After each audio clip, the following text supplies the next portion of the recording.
exercise is shared accord. It's exercise conducted here in Niger. It's in support of the Trans-Sahara Counterterrorism Initiative.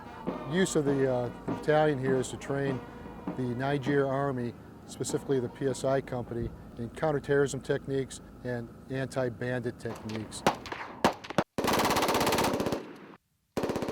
And we also have a civil affairs group that's going to be working on a local school here.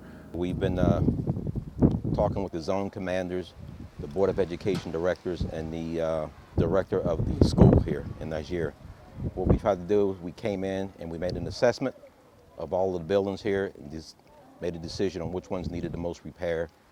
What we've seen was blackboards that were actually falling down. There was no lighting inside the classrooms, poor ventilation, roof was leaking, things of that nature, and we decided to fix this school.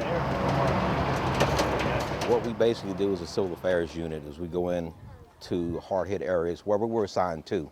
And like I said, we make an assessment on the city, and we try to get the power up and running, whether it be water, lights, sewage, rehab a school, rehab some type of government building, so you can get the government infrastructure back in operation as soon as possible and let the people take over their own government. We always try to hire contractors that are from the local population, such as we did here in Tahoua. They're going to make everything cosmetically look very nice, and in the meantime, they're also going to fix the leaks they're going through, and they're ripping out all the old tiles that are in the roof. They're also going to rip out the chalkboards, and they're going to put new chalkboards up. They're going to smooth everything out. They're going to make sure that all the windows and all the doors open and close properly and have the proper locks in order to keep all the other people in the neighborhood out of the classrooms. And basically that's what we're doing. They're going to clean up the courtyard. They're going to fix up the basketball poles and put some backboards up there, and hopefully we're going to get them a new flagpole. And that's all part of a contract that we put together. Okay. Unfortunately, in this country, the sanitation is not that great. You had kids using the bathroom anywhere they possibly could. And during my assessment, I figured that these kids needed some improvement on health standards.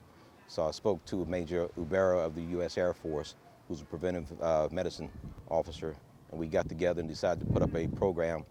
Hopefully we can give them an hour class on how to take care of, wash your hands before and after eating, so we can prevent the spread of diseases. I also spoke to the director of the school here. It's on their curriculum. They haven't been enforcing it lately. They're going to start reinforcing it again. Like I told the director, you know, these are your kids, this is your future. He said thank you for the American to come and help the school, and he said it is very happy because for those two classes during renovation, they will help student and teacher to have a better result and put them on better condition to work. This is awesome stuff. This is stuff that I never thought I'd ever get a chance to do in the military. We definitely take for granted the good things that we have going on back at home. You know, most of the people here, they don't have TVs. They're very limited on radio. So to see an American is something new for them, and it's great.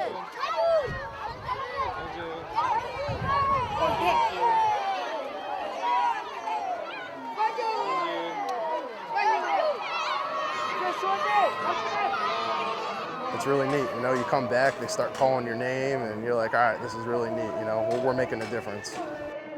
When you see the expression on the people's faces, the community, it makes you know that your job is done and done well.